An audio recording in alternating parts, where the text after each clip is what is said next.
this episode of The Commercial Break.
The next episode of The Commercial Break starts now.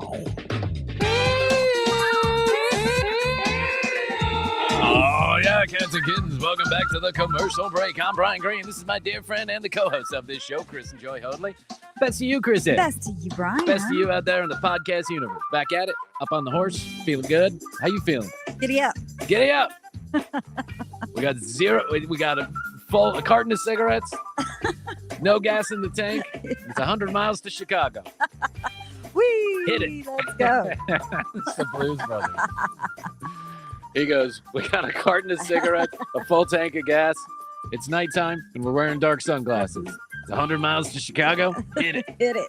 Hit it. Orange a great Whip. movie. Orange Whip. 3 Orange Whips. It's a great movie. It's a great I movie. need to rewatch that. I haven't seen it in forever. John Candy's in about 3 minutes of it. Yeah. It's the best 3 minutes of the movie because they're doing the big show to raise money at the end, you know? Mm-hmm. And the guy who's Cab Calloway sings, "You and the van around the Miller de Mucha. She was a low down hoochie coocha." Cab Calloway singing Minnie the Moocher. It's fantastic. How can you not love that movie? It's great. And anyway, so the crowd's going wild. They're waiting for the Blues Brothers. The Blues Brothers are trying to get themselves in trouble and out of trouble to get on stage Right. to raise the money to save the orphanage. It's a ridiculous, ridiculous premise. But John Candy's there with 5,000, Chicago state troopers, and he's the detective, and the waitress comes up, and John Candy goes to the other police officer, "You want anything?" And he goes, "Orange Whip, Orange Whip, Orange Whip, Orange 3 Orange Whips." Yes. 3 Orange Whips. John Candy. The best. It's the best. I know. But my favorite John Candy movie of all time. I mean, there's The Great Outdoors. There's the Great Outdoors. There's Uncle There's Buck. Uncle Buck, which is also fantastic. But the best movie that he ever made, showing his full range of incredible talent, has to have been Planes, Trains, and Automobiles. Oh, it's so good. Those Yeah. two together, Steve Martin and John Candy, are an undeniable. It's like a great love story. It really is. And when that song plays at the end of the movie, every time you go away, You take a piece and of you meat you with take you take a piece of meat with you, and you realize that John Candy's the character that he plays, the shower curtain salesman. That's right. He's a The shower curtain ring salesman. Yes. You realize that his wife, that he's been lovingly talking about the whole time, that he's trying to get back to, is actually died. Yeah. And he's carrying that. They're carrying that big luggy fucking thing. It makes me cry every time. It really does. I don't know. I'm a sucker for a good ending and a nice song at the end of the movie. But John Candy is lovely. Fantastic. Lovely. Did you watch any of that came out? Was it on Amazon? I didn't. It's on my list. My Yes. little brother did. It's good. It's really good. Being John, or I am John Candy. I am John Candy, or being John Candy, something like that. Yeah. I mean, there isn't a person. I've seen so many interviews about John Candy. There isn't a person who had a negative thing to say about John No, Candy. uh-uh. He was like the real deal, super fucking cool dude Mhm. who was also incredibly talented, who was also incredibly funny, who was also incredibly giving and loving to the He people was. around him. Yeah, it's a great doc.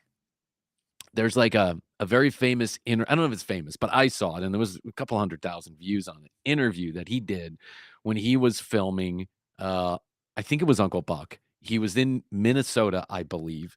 He was doing a local news report, like the local news reporter managed Yeah. to get some time with him. So the local news reporter is in his dressing room, right? And then they go somewhere else, like out to a store or something. I don't know, like in a mall or there's somewhere. And the Okay. news reporter is following him around.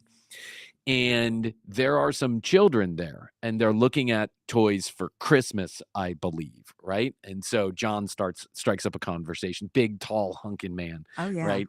Talking to these kids, and the one kid says something about his dad died. He's not around, Oh, and I wish I could have my daddy back for Yeah. Christmas.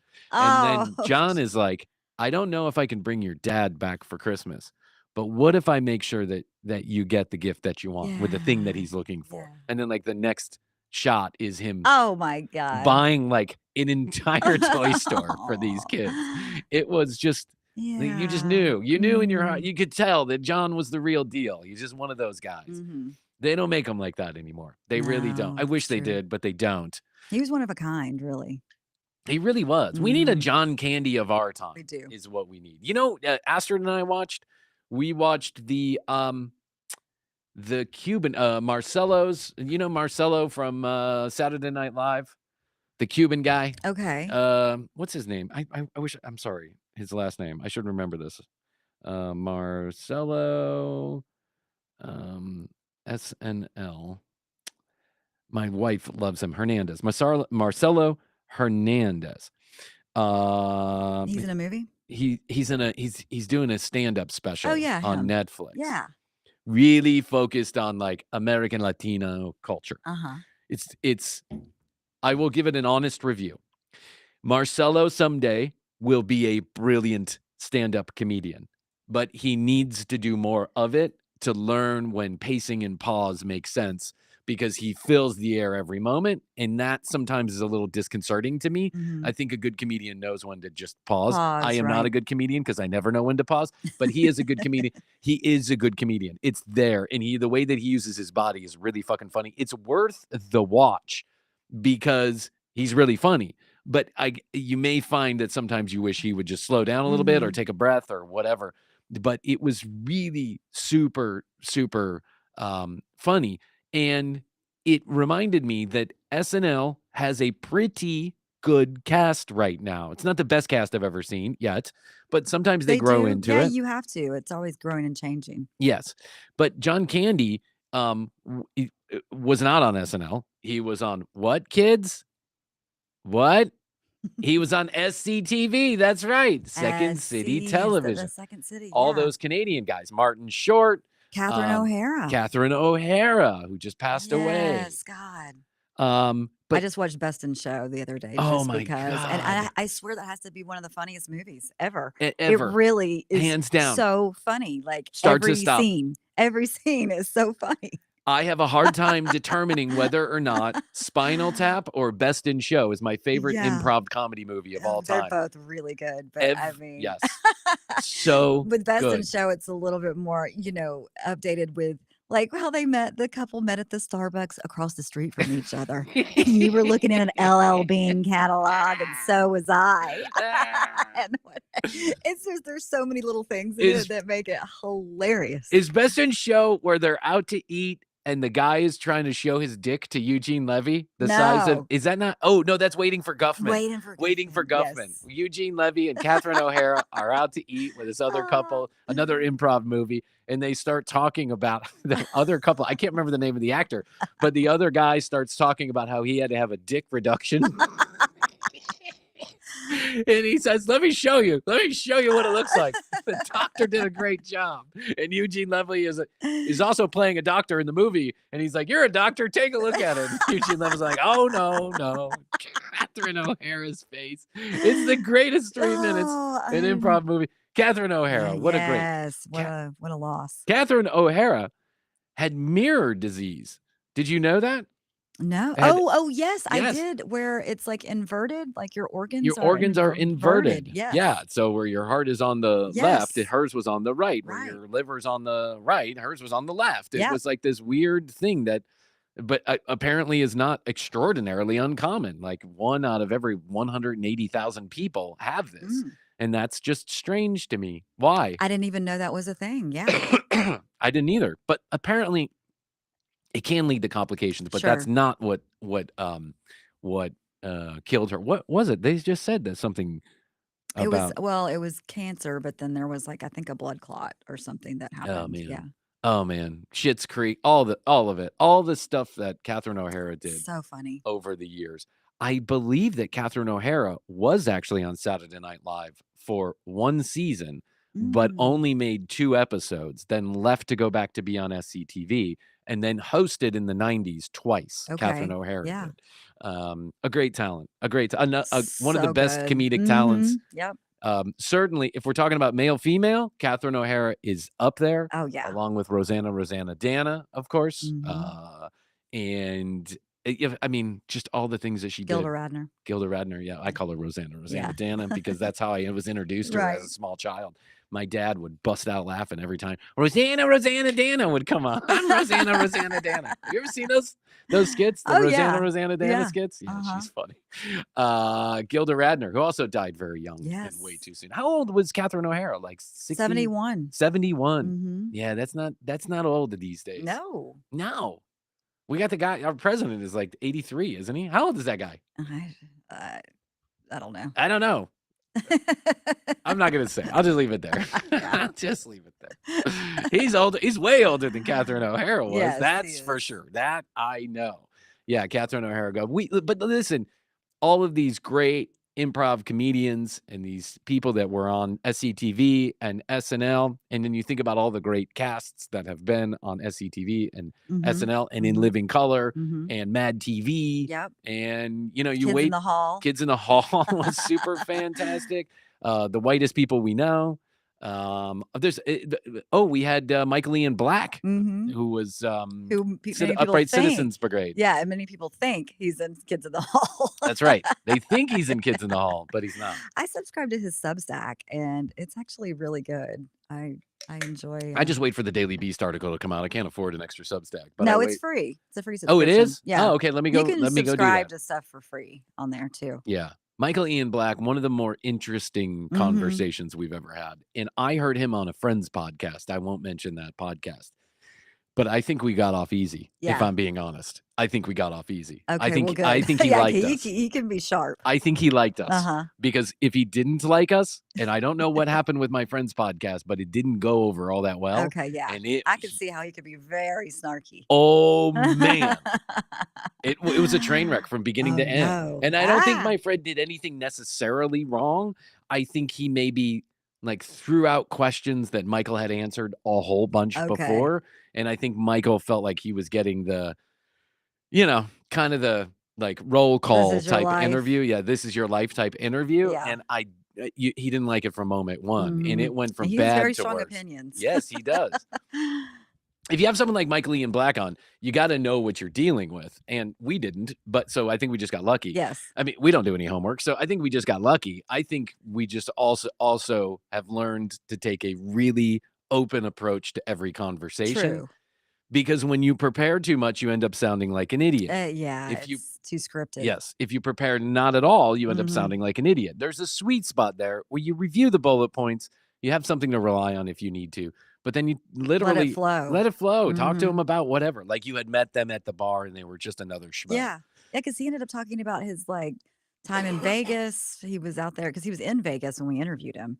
And so he was out there like doing some gambling, but he had just gone to his daughter's graduation. And yeah, it just flowed. It wasn't, so you did this and then that. Yeah. What did you? But we got there. We also did yeah. talk about Upright Citizens Brigade. We also did talk about some of the things that he had done in his career and as a Daily Beast opinion writer and all that other stuff. Listen, he's brilliant. He's one of the brilliant minds out there in media today. Oh, he's also doing that CNN show He too, did, isn't yeah. This just happened, or it just happened, or Yeah, and they're doing a podcast with it now too. and also Roy Jones Jr. is on there too, yeah. right? Yeah, Roy was another guest that we had that I really liked. Mhm. There aren't too many guests that I didn't like, actually. True. I wish can just think of one in I can think of particular. one Or I can think of specifically. two. Oh, you can think of two. Oh, yeah. Okay, I'm going to mute the microphones. Who's the second one? Oh, well, he never even came on the show. Yeah, he didn't make it onto the show. Yeah. Well, we nipped that Yeah. once we saw the way he was acting. Jeremy Piven. Yes, it was. There you go. I'll say it out loud. I don't give Yeah. a shit. I don't know that guy a goddamn thing. Mm-mm.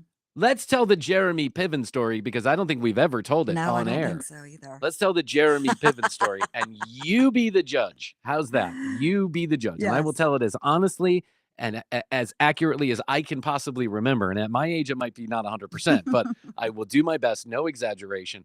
And then we will see. Maybe someday there will be a Maya Copa from Jeremy or to Jeremy. I doubt it. Depending on no, I don't think that I would his- ever I think accept. it's just in his personality to be a dick. I agree with you. I think the rumors are true. Yeah. And unlike John Candy, there are plenty of people who have said shitty things about Jeremy Piven. And we were reluctant to have him on the show. We were. He was booked once, and for some reason it didn't happen. And we said, okay, I said, okay, that's fine. Because I don't know if I really want to have Jeremy Piven on the show. Anyway, was not the world's biggest fan of Entourage. I liked it. I didn't love it. I watched episodes with a friend who was really into it. And I thought, okay, it's serviceable television. I thought there was some good acting in there. But Jeremy Piven's character, it didn't feel like a character to me, right? And so many people have said that out loud. There are a lot of people that you can find. Remember too, even like the sheet that we got before the interview and stuff, it was like, do not ask about Entourage and like, don't ask about this and don't ask about that and da da da da da. I was like, okay. In the hundreds of interviews that we did in 2.5, 3 years of doing interviews, we only 4 times got a prep sheet or a note where it said, please do not. And 2 of those, one was because of a relationship and they didn't feel like they weren't ready to talk about it. They didn't want to make it public about the breakup. Cool. Not even ever going to mention who that was.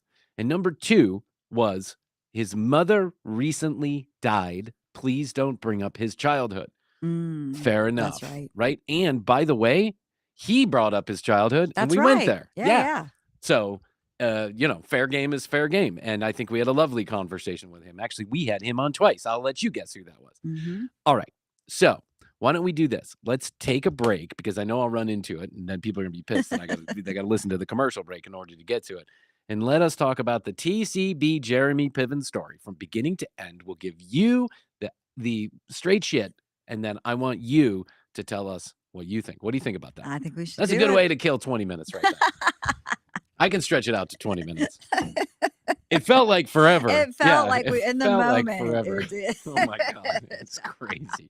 Okay.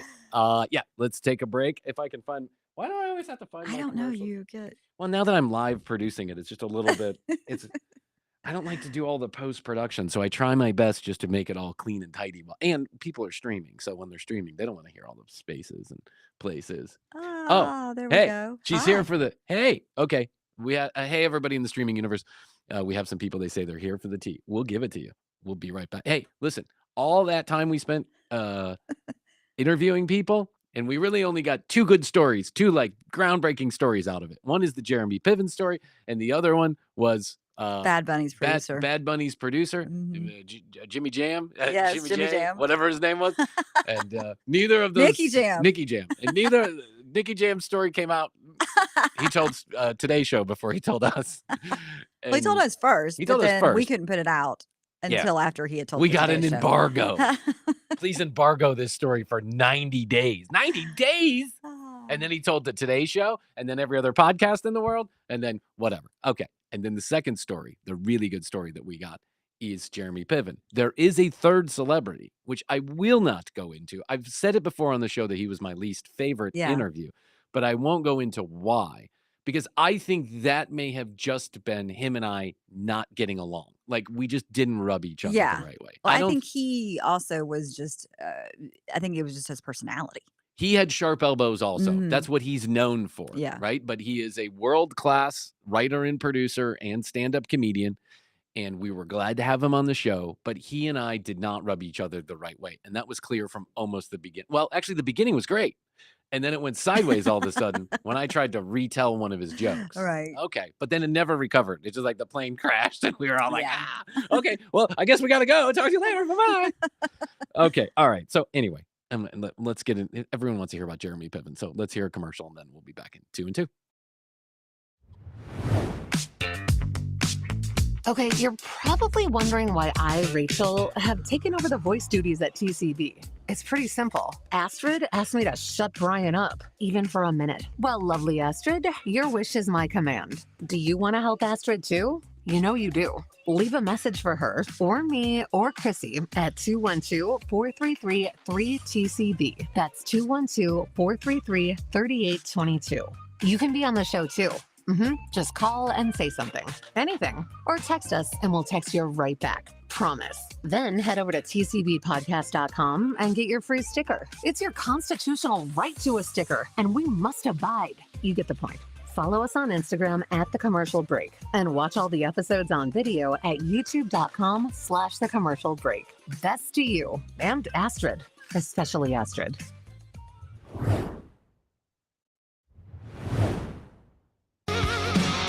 Hey, Jackie Beans, you're an acting man with your flannel shirt and your wild grin. We're rocking out, feeling the vibe at the Will Jam Show. We come alive. Raise your hands, sing it out. Jackie Beans standing out in the crowd. Jackie Beans, steer the scene, that faded jeans, smacked you're the kingpin of dream. With a slice of pride and a heart to free, screaming out, just you and me. Raise your hands, let the music flow. Jackie Beans, your star of the show. Lost in the rhythm, feeling alive. With you by my side. All right. I love me some Jackie Beans. Oh, yeah. He was- At the Pearl Jam Show. It's a That was weird way that fun. he says it. Yeah. The AI singer. Okay. So let's be clear about something first. Let's be clear about something. This is the straight shit from Google, which is always right. Jeremy, and when I put Jeremy Piven is a dick, this is what I get.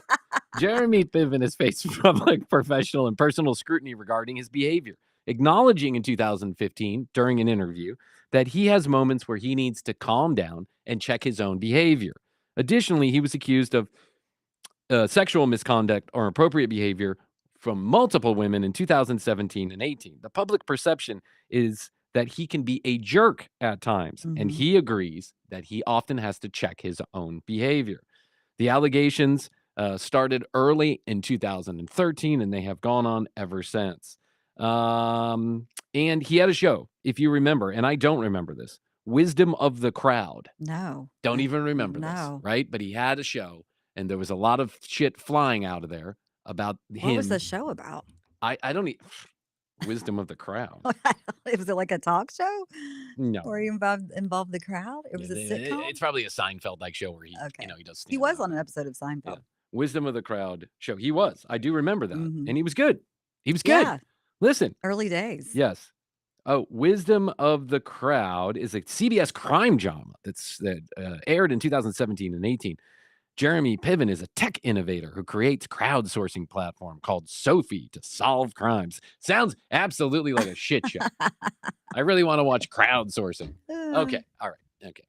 So Jeremy Piven has a well understood reputation for rubbing people the wrong way. Now, I have never, I gave him a chance because I also saw during the pandemic, I saw Jeremy Piven give a rather lengthy, unedited mea culpa about his behavior, saying that he was trying to do better, that he understood that he rubbed people the wrong way, that sometimes it was hard for him to separate his own persona from the one that he played on Entourage.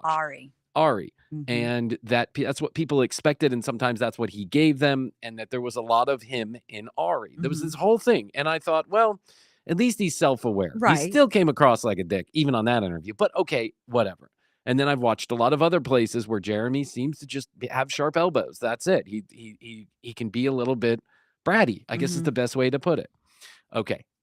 We got asked early last year, 2025, if we could have Jeremy on the show just in support of his new tour. We said, after weeks of being asked the same question over and over again, which is how it happens sometimes, and I was just delaying, I said, okay, we'll have him on. He canceled. He canceled because the tour got canceled. His mom passed away, right? Okay.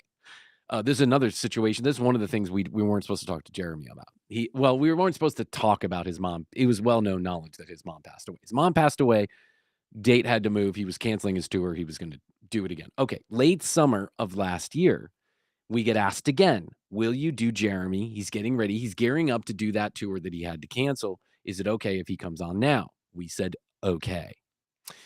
The time, which I don't remember exactly, but let's just say was 1 p.m. Eastern Standard Time. And Krissy and I, as we often did, got in the studio early to record a regular episode of TCB, which is what we were doing at 12 o'clock. Yep.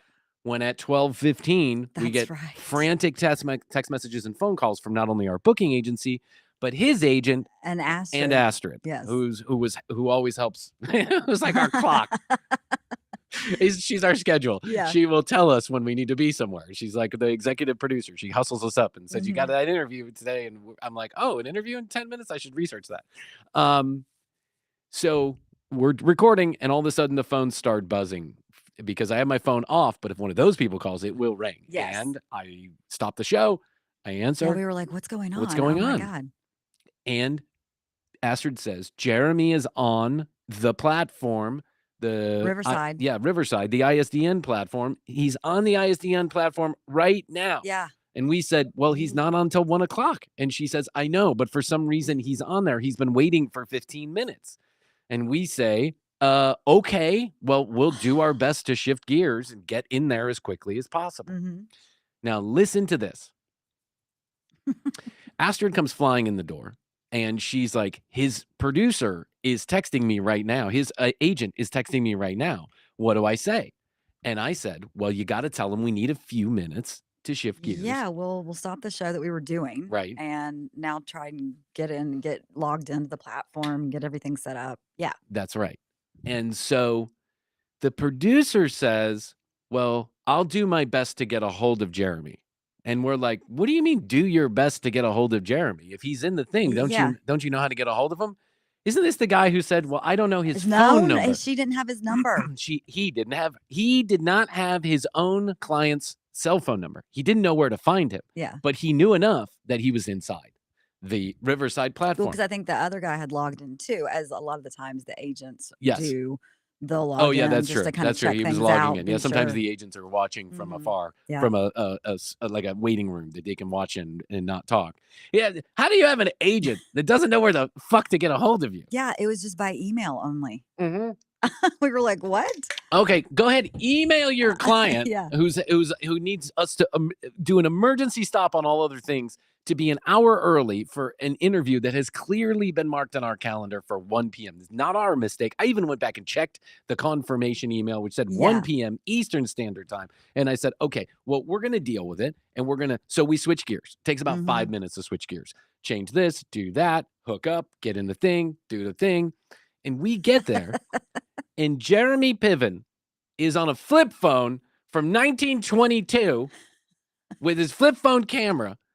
Stay outside on a patio. He's in like some hotel and patio in Colorado where he has a terrible internet reception. Yeah. And he's smoking whatever, Like a a cigar cigar. or a cigarette or whatever he's smoking. The smoke is everywhere. And there's this terrible picture. And we cannot, we go. Well, he's like, hey, yeah, hold on, guys. Yeah.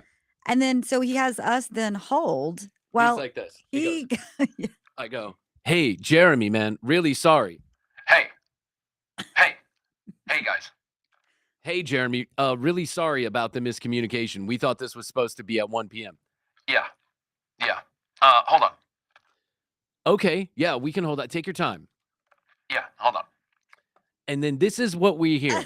well, he puts his phone down, and we're just looking at like the patio ceiling. The with, like, fan, the fan the is ceiling spinning, fan yeah. on a patio. Yeah. And this is what we hear.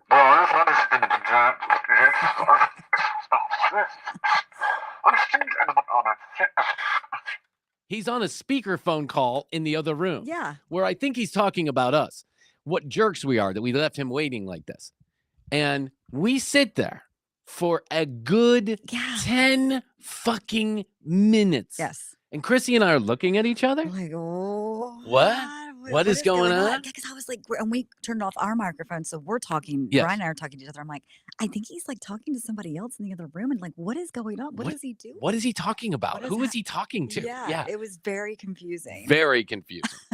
So then Jeremy, after 10 fucking minutes, which is an entire lifetime when you Just live waiting. and die on the clock of the podcast universe, Mhm. right?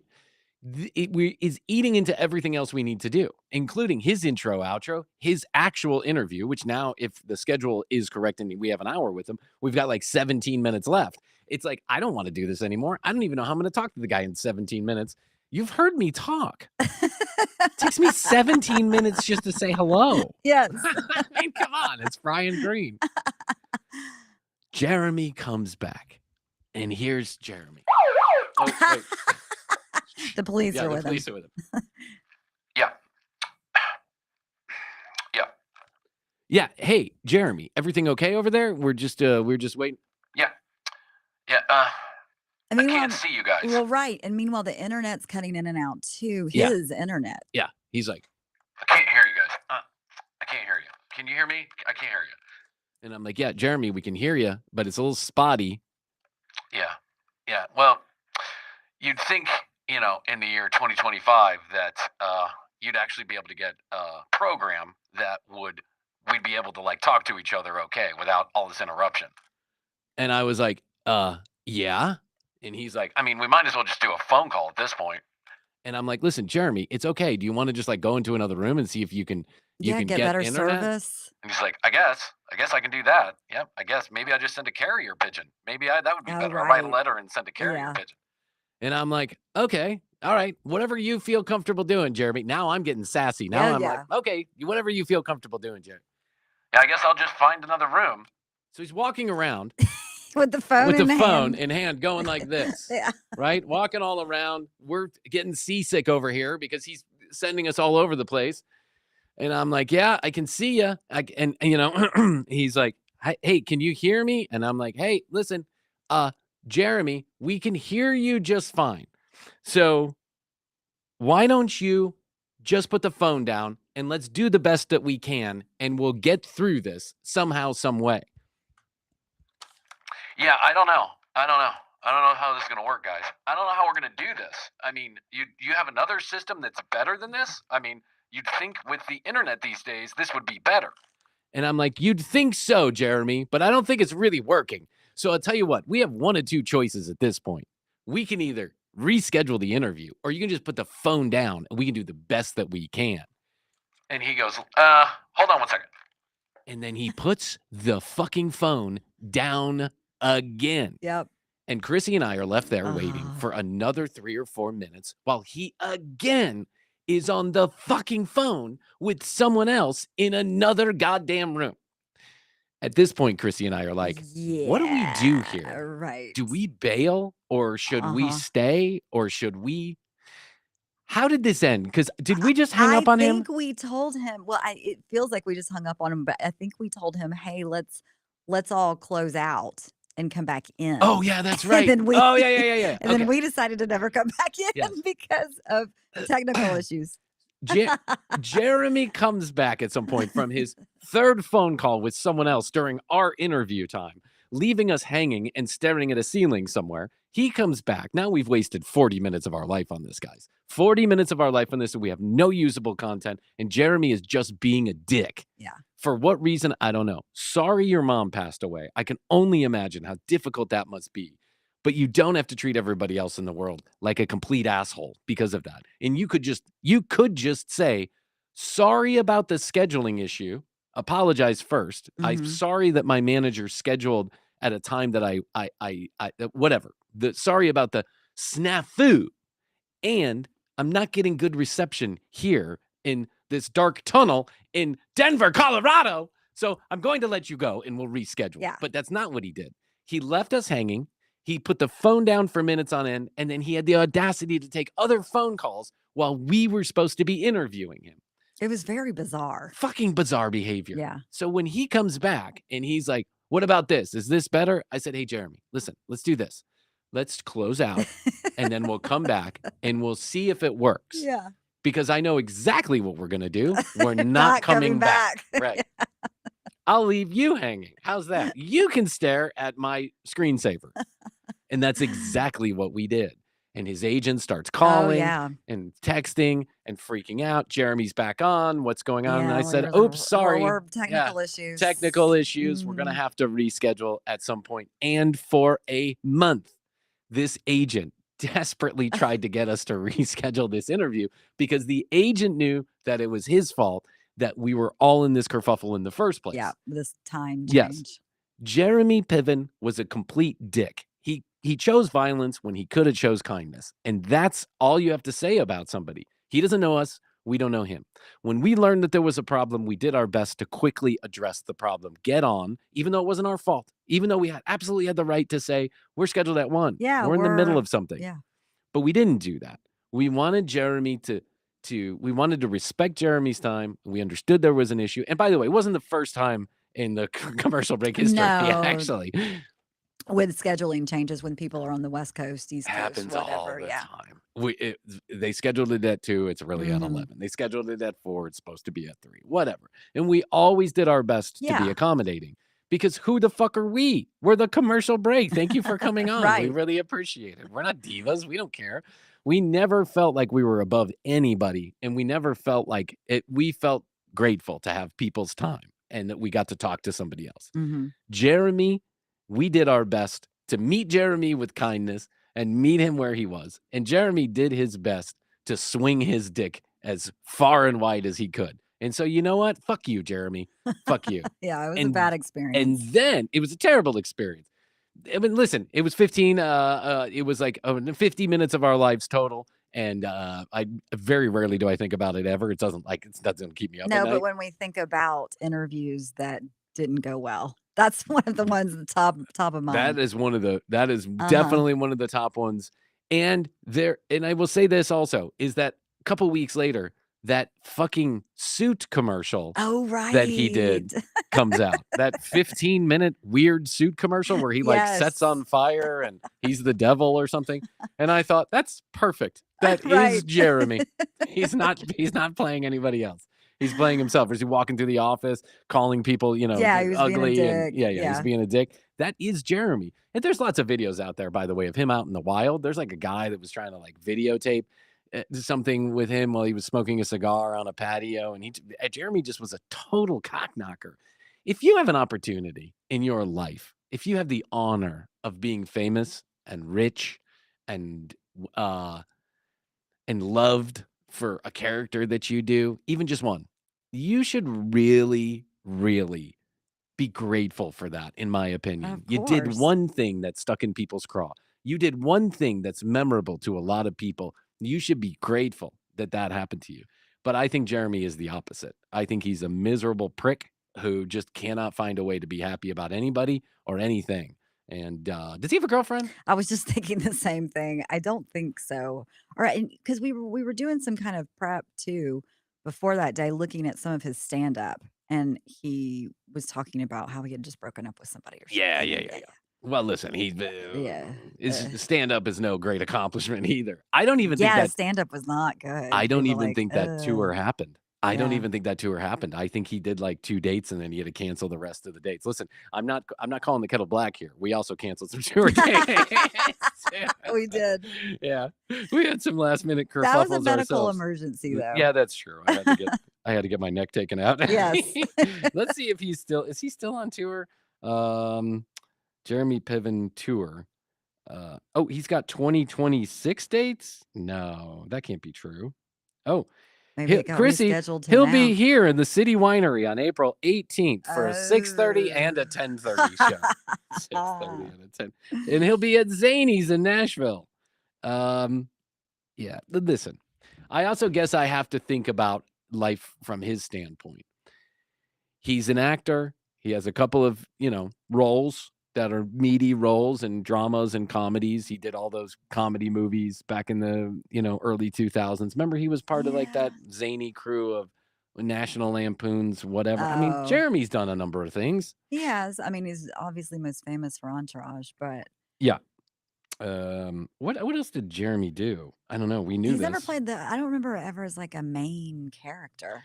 No, guess- he was always like the buddy. Oh, you know what? I will say this. Jeremy is in one of my favorite movies of all time. What is that? Favorite love stories of all time. Serendipity. He's the sidekick in Serendipity, and he did a fucking fantastic job as the sidekick to John Cusack in that movie. He was so good. He was like practical and pragmatic, and he played the wingman Yeah. perfectly in that movie, and I love it. And so now every time I watched it over the Christmas holiday as I do, but it's hard to get out of my head that Jeremy left me on a phone call forever and ever. Entourage, Mr. Selfridge. What was that? I don't know. Primitive War. Mm, Oh, Primitive War was that like Jurassic Park knockoff from last year. it was. Yeah, where it was like really bad CGI that everyone was making fun of.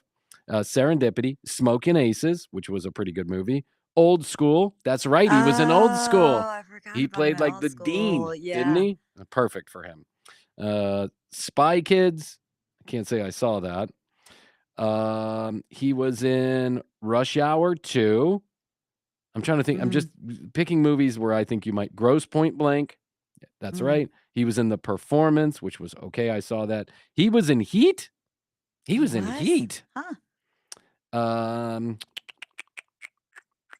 Yeah, I mean, he's had Yeah. a career. He certainly has had a career. Larry Sanders shows. He was the one of the writers in the Larry Sanders show. He was good in that. I'll have to give him that.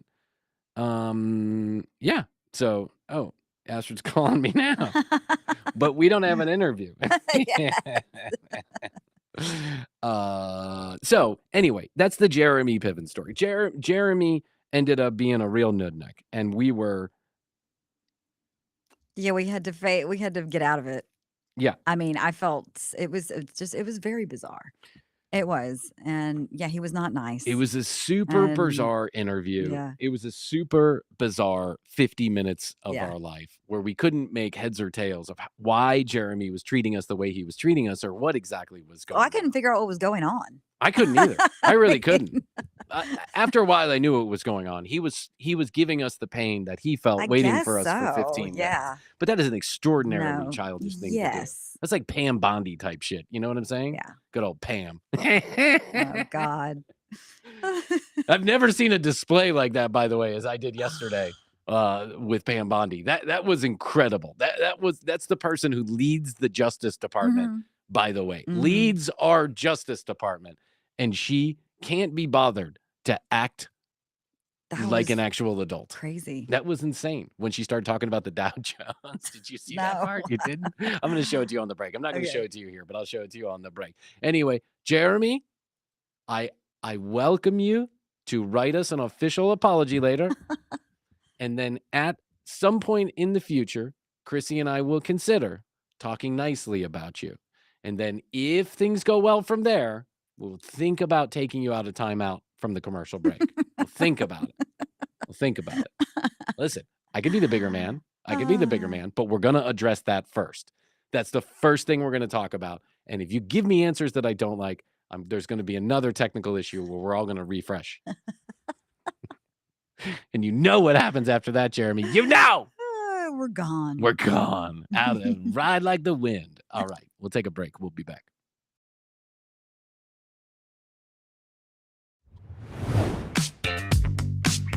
Okay, you're probably wondering why I, Rachel, have taken over the voice duties at TCB. It's pretty simple. Astrid asked me to shut Bryan up, even for a minute. Well, lovely Astrid, your wish is my command. Do you want to help Astrid too? You know you do. Leave a message for her, or me, or Krissy at 212-433-3TCB. That's 212-433-3822. You can be on the show too.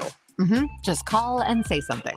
Anything. Or text us and we'll text you right back. Promise. Then head over to TCBpodcast.com and get your free sticker. It's your constitutional right to a sticker, and we must abide. You get the point. Follow us on Instagram at The Commercial Break and watch all the episodes on video at youtube.com/The Commercial Break.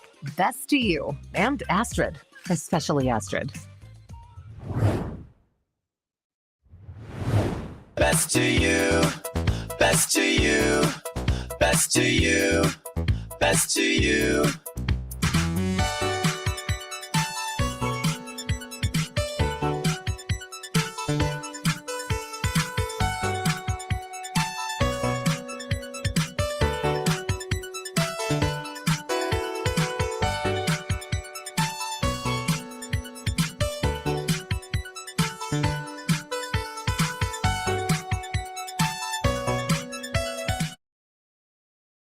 Oh, sorry. I accidentally just ended it like that. Sorry, if you're looking for the end of the song, I'm sorry. Yes, we'd love to buy more viewers. We're going to do that soon. It's funny how those bots just jump right in there. They just know Yeah, immediately. they know immediately that you're online. And they're like, best viewers ever. Best viewers. Call Zambu.com. Zambu. Okay, I'll call you immediately, Zambu. I'm on my way.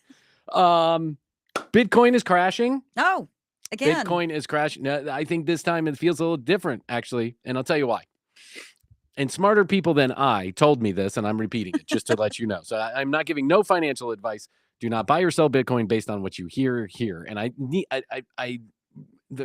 need to say that because there are people like me, other podcasters, who went in and talked all about how wonderful, all the cryptocurrencies were, and then they have been caught up in cryptocurrency scam after scam, crash after crash, bullshit after bullshit. And I am not one of those people. I'm not encouraging you to buy. I'm not encouraging you to sell. I'm telling you what I feel. And for the sake of transparency, I no longer have any altcoin whatsoever. I have sold it all because at the low, I sold it yesterday.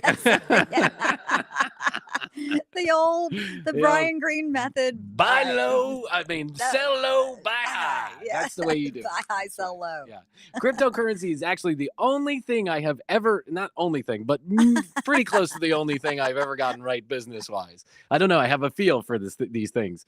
And I actually sold my Bitcoin. It was at $119,000. The high was 125. So I sold it pretty close to the high. Okay. Because I had to, because I was out of money. Yes. I need some cash. I bought a bunch of Ripple, which is what they call a stable coin. I bought that many years ago for 3 cents, and I sold it at $2.50. Okay. I bought a ton of it, like a lot of it. But this was years ago, and I was like, ooh, I'm rich. And then it all went away. As it does. As it tends to do. The altcoin market right now is evaporating right in front of our eyes. It was at $125,000 earlier last year. Per coin? Per coin, per Bitcoin. Okay. Which is amazeballs when you think about it, because there is nothing backing that Bitcoin. Right. There's no actual product. There's no actual anything. It's a weird, unusual investment. It almost can't be used anywhere. It's an investment vehicle that simply relies on supply and demand. That's it. But there is nothing to supply. There is nothing to demand. It is just a fictitious in your head. The currency is not accepted in most places. It mainly is not used. It can be used as a trading vehicle. I saw that they were starting to do some Bitcoin stuff on a real estate show that I was watching about New York. Yes, in New York, there are some real estate attorneys that will now take Bitcoin to buy and sell transactions. Mm-hmm. And there have been houses that have been bought and sold with Bitcoin. But think about how volatile that is. That'd be like buying a house with stocks, like Disney stock that you have. It could go up And 1 Mhm. second later, it could go down. Yep. Right. And then you have to bring more cash to the table. You have to bring more Bitcoin to the table. The person who's accepting the Bitcoin as a method of payment could be out 30, and it could sell $1 million house and be out $300,000 by the time you go to cash it the next day. Yeah. Because that's just the way that the market is. It's really weird to buy a house with a stock, essentially, a very fluid, risky, volatile thing. The dollar is not. The dollar goes up and down. Yes, it does, but not like that. It doesn't ever go up down like that. Like 0.0000001% over the course of a day, maybe. Yeah. So we're seeing a crash, and that crash is different than the crash last year. Why is that? Because as soon as Trump came into office, he started signing executive orders to loosen regulations Mhm. around altcoin. I remember seeing all that. Bitcoin. I'm the Bitcoin president. By the way, the Trump coin, the Melania coin, the Eric Jr. coin, the whatever coin, all of those have crashed also. But they crashed this like within days of them actually being out there on the market, because that's what happens. People on the inside know what's going to happen. They buy the second it comes out, or even previously, or they're given that, and then they sell it immediately because they understand that's the highest it's probably ever going to be. It's a novelty coin. It's a meme coin, literally based on a meme. Bitcoin is Bitcoin, Ripple, Ether, Ethereum. Some of these are like, they're known to have some kind of functionality, and they're like the big boys in the market. But the truth is, it really still relies on people's brains and their excitement to drive value. The more people that are buying it, the higher that it goes. The more people that are selling it, the lower that it goes. Simple supply and demand, but there's nothing there. It's just, Right. it's a digital transaction. That's all it is. It's a ledger. It's a digital ledger. And in very short order, it went from $110,000 to now around $60,000 today. That's insane. Think about that. You put $10,000 in Bitcoin the summer of last year, or toward the end of last year, and now you have less than $6,000. That's what happened. You lost almost half of your money in a very short amount of time. And now you're trying to sell so you can stop the bleeding, get some of your cash back. And this is what happens, and it's compounding.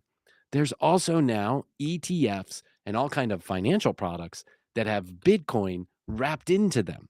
So now, unlike before Trump came in office, now there are legitimate financial products that have Bitcoin as a part of their portfolio. Yes, that's true. And so now many people who really weren't ready for the risk, didn't like the risk, didn't want the risk, but they've been sold this and you get in on it and blah, blah, blah, blah, blah. Now they're exposed. And this could be very, very problematic. AI and Bitcoin, too, very problematic things for our economy. Trust me on this. And AI and Bitcoin is the first one that I think will take it on the chin. And I'm not sure if it might recover over some period of time. I don't prognosticate about these things. It might go back to 125,000, maybe $1 million. I don't know. But the truth is that a lot of people are going to lose a lot of money over the next couple of months, weeks, days. I promise you, this is going to be people are going to start talking about this a lot. The news is going to start focusing on this a lot because a lot of people are losing a lot of money right now. And they're losing money when they were invested in what they thought were traditional financial products sold to them by the big firms like, BlackRock and Smith Barney and all this other stuff. This is going to be a problem, Krissy. It's going to be a problem. Why is it different, you were saying? Because it is wrapped up now in a lot more of because the they traditional- loosened the regulations. Before, there were regulations that Bitcoin could not be traded like a security. It couldn't be a part of it. It couldn't be securitized. It couldn't be split and diced and wrapped into portfolios this way or that way because it was an unregulated cryptocurrency, essentially. It was not part of it wasn't allowed inside of those marketplaces. Trump broke those walls, and now he broke those walls mainly to enrich himself with his Trump coin and his bullshit. And now it's all taking a shit in the floor. And so people who would normally not be exposed to this type of things, companies like BlackRock and Smith Barney and JP Morgan Chase, who are now holding billions and billions of dollars worth of Bitcoin because they also, got wrapped into the hype, right? They are exposed also. So pay attention here, kids. Pay attention here. This could be a big problem. I told you that a guy that we know, a guy that I know, who I would not even have placed $1 bet on him graduating 8th grade. Oh, you've talked about him. I think he can be a very nice human being, but he is a real fucking nudnik. I mean, a real nudnik, like the king of nudniks, right? And everybody knew it. And God bless his soul, but he wasn't the sharpest tool in the shed. He started mining Bitcoin weeks after it came out. And for years, we all looked at him. I mean, I didn't know him back then, but but one of somebody I know very closely did know him back then. And he said, everyone was like, the fuck are you doing?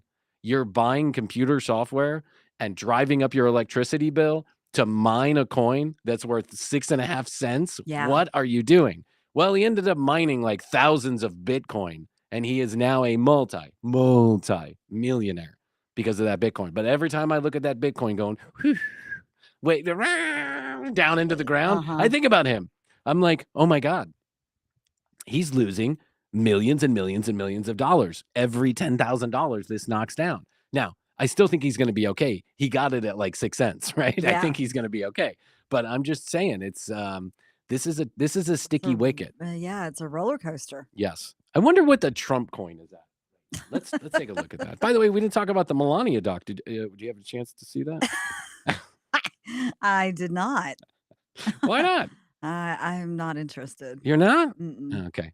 I think we're all going to be forced to watch it when it slides into our downloads on Amazon Prime, like that U2 album did that one time on Apple. Right. Yeah, it's going to happen. Mark my words. We're all going to find that it's in our library. Yeah. And we're going to be like, I didn't download that shit.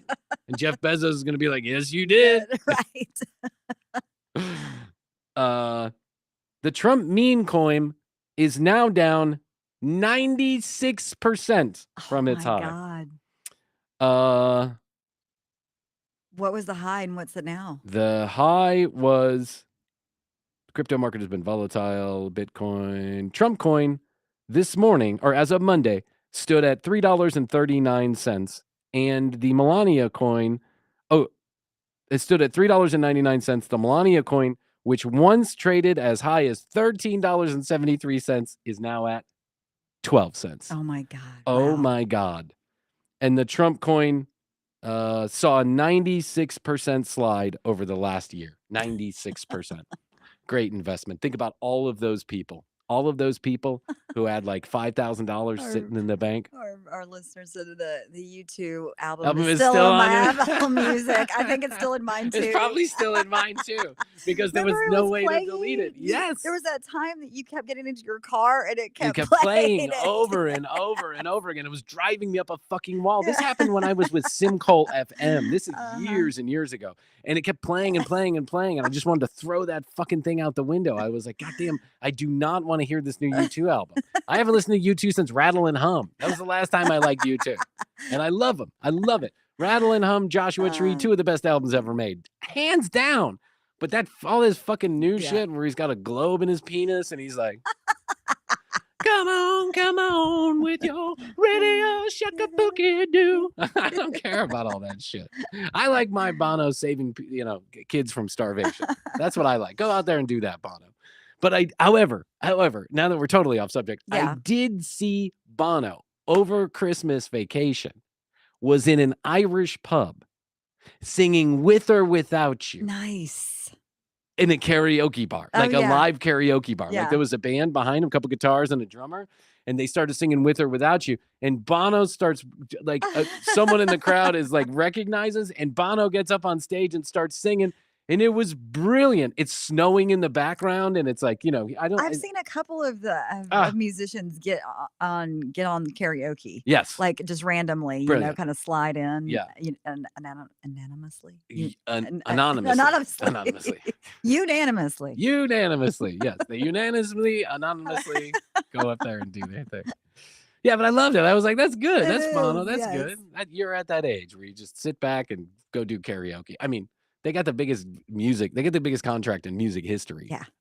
REM did, and then U2 usurped them by like $30 million. They got like for their catalog. Yeah. Well, no, for like the next albums. They did No, like a okay. 7-album deal, I think, with UMG or something like that. It was a big deal when it happened. And, then they started putting out albums like, Rocket Cock or whatever. And it was like Rocket Cock.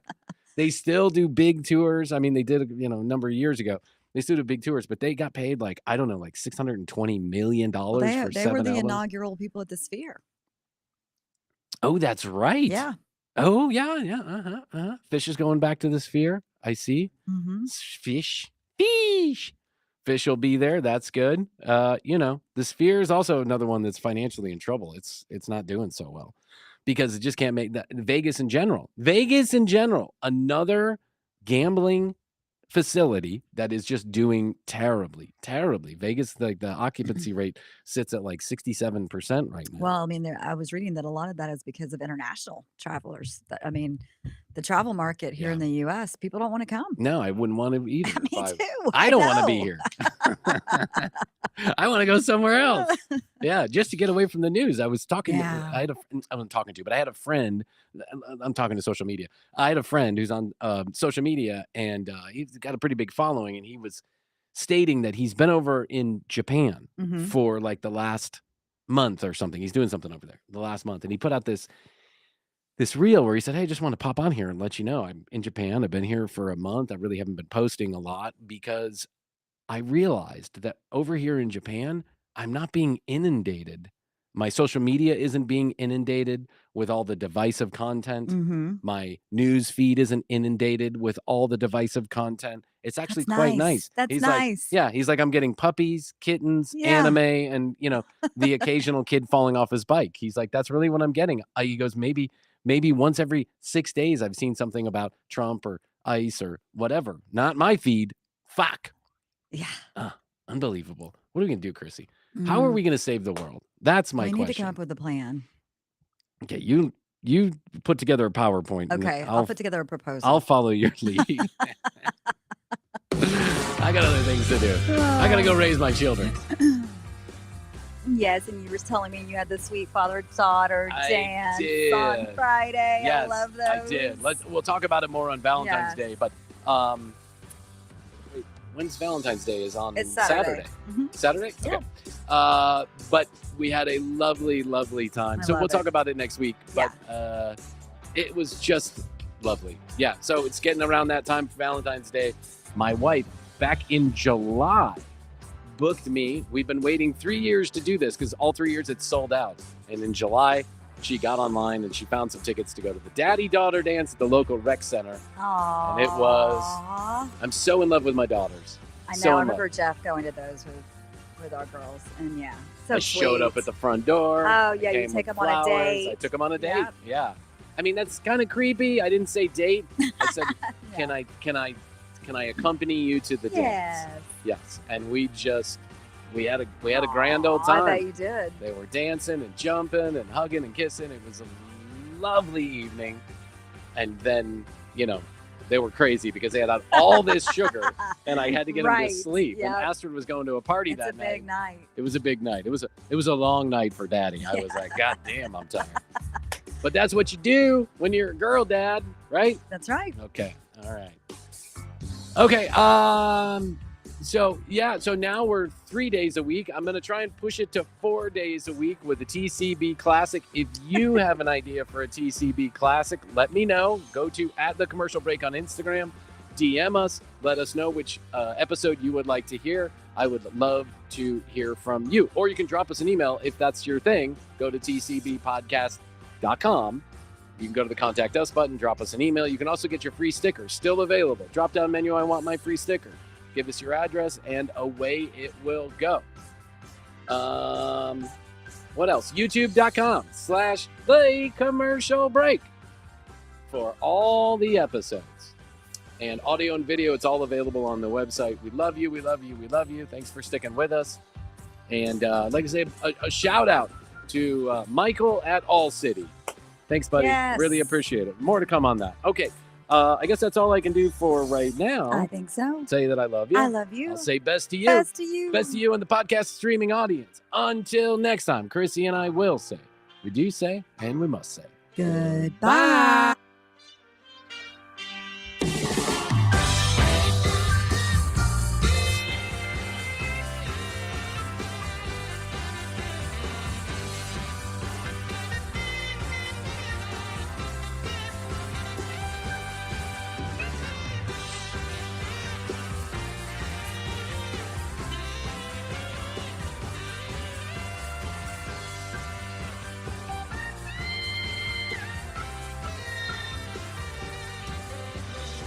5:30.